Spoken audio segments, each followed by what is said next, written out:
I think they should ban the shot because it just doesn't look right. You're not even playing it off the main part of the tip. Ban it, ban it, ban it. I'm going to show you some unusual techniques that most players aren't even aware of, and some of these work so well, people are even calling for them to be banned, like this miscue shot that Kyron Wilson's demonstrating here. So what's the point of this? To play a legal shot, the tip of your cue and nothing else must strike the cue ball once and only once, and that's fairly easy when there's a big gap like this between the cue ball and the object ball. However, touchy little roll-up shots like that are a completely different story, because if you just feather the cue ball, you give away a foul, and if you strike the cue ball at the same time as the cue ball striking the object ball, you essentially hit it twice, and we call this a push shot, and it's also a foul. And it's here that the miscue shot can make things easier. So here's how you play it. To start off with, line up at about a 70 to 80 degree angle of the direction you want the cue ball to travel in. And you need to strike the cue ball with about a half to a third of your tip. So you're just going to push through to make about 2/3 of your tip miss the cue ball and a third hit it. And it's a pretty easy shot to play, because I can push the cue through as far as I want, knowing this will never be a push shot. In fact, this makes this type of shot so easy, people have even called in the past for it to be banned. I think they should ban the shot because it just doesn't look right. This is a shot that I think everybody should learn because it's easy to play, very helpful when it comes up, and I don't think it can ever be banned because you can't ban somebody from miscuing. Otherwise you'd say, well, is that a miscue or was that alright, and there'd be that grey area in between. The only thing you could do is say you had to hit a rail like you do in pool, but that's not going to happen, so this is one you definitely need to know. As far as I know, the next one's fairly new, and it's where you use the spider as leverage to help you bridge over other balls, as being expertly demonstrated by Tepchara Nu here. Now there's a few different ways to do this. To start off with, you can put your hand on the end of the spider, and that actually gets you a lot more height. I can bridge down on this quite easily and I should be able to pot it. Yep, that worked. But alternatively, you can also position the spider in this kind of sideways position and put your hand on the edge of it like that, and that actually gives you a lot more height like this, and that's pretty good as well. I just didn't get in the right place to start off with, but yeah, that's fairly easy and fairly helpful. But once again, it's something people think should be banned. I mean, it's legal. Wait a minute, is that Neil Folds again? It's legal, but my view is it shouldn't be. We'll have to keep an eye on that in case it's something he makes a habit of. Either way, I think this is one you should definitely know because it's very easy to learn how to do and play. Although this time I think it's only slightly helpful because it rarely, if ever, comes up. Although I don't think it will ever be banned because, I can't see how you would do it. On to the break-off. And a few years ago, Mark Williams was fed up of doing the best break-off he possibly could, only to see his opponent knock in a long red off the baulk cushion, clear up and win the frame.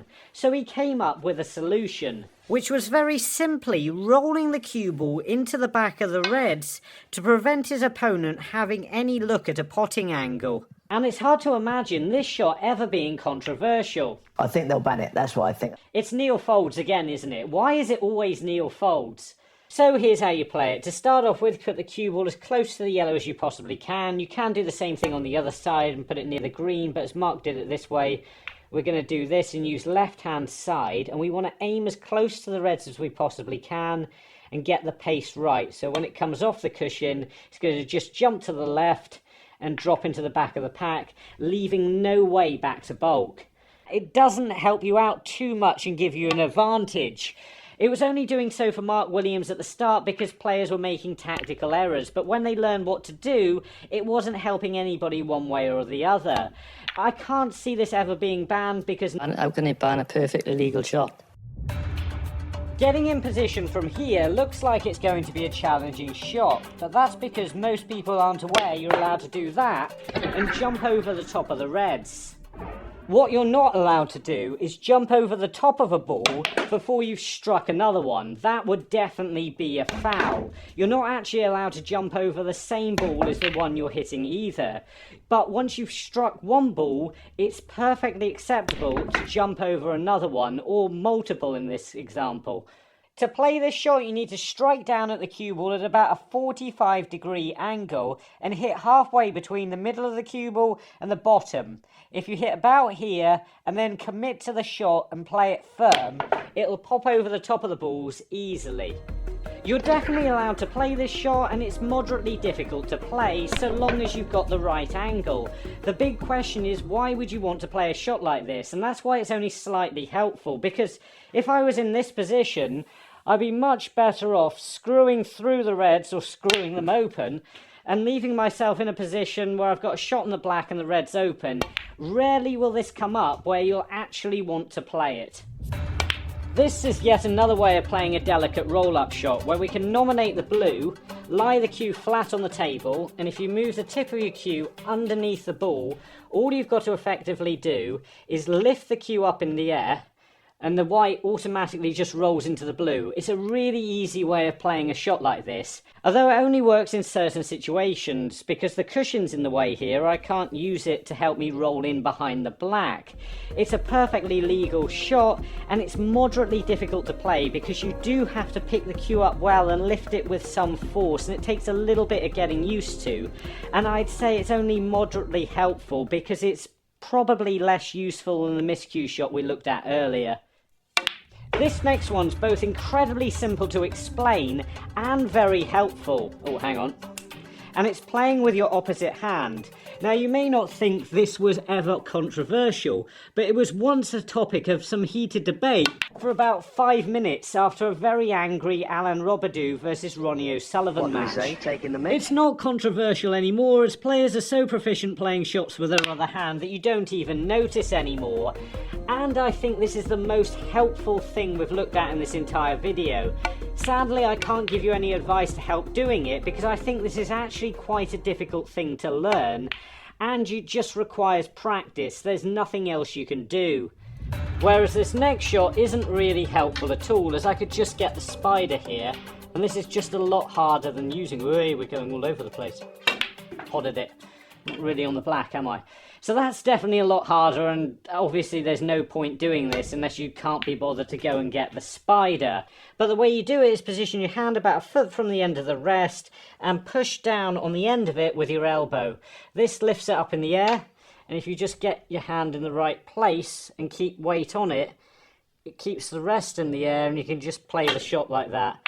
As I said, there's no real benefit to this. It's definitely not illegal, but it's also very difficult to do and pretty pointless, as you could just get the spider. You see, that wouldn't have missed that with a spider.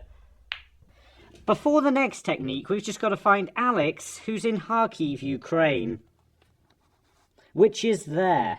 The final shot is jumping the object ball. That looked good, didn't it? For this to work, you need a ball to jump over, the cue ball and the object ball being about the right distance from that ball and each other, and enough landing area on the other side of the ball you're going to jump, otherwise the white will end up just flying off the table.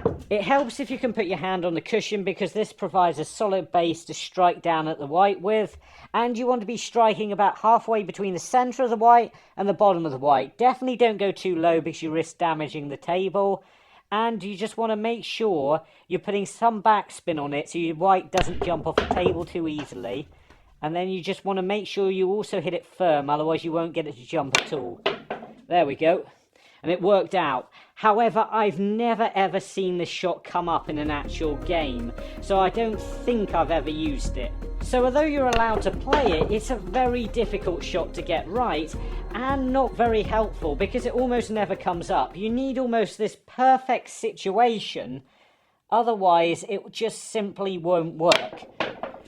But now you know exactly what to do if it ever does. That is, of course, unless Neil Folds finds out about it and tries to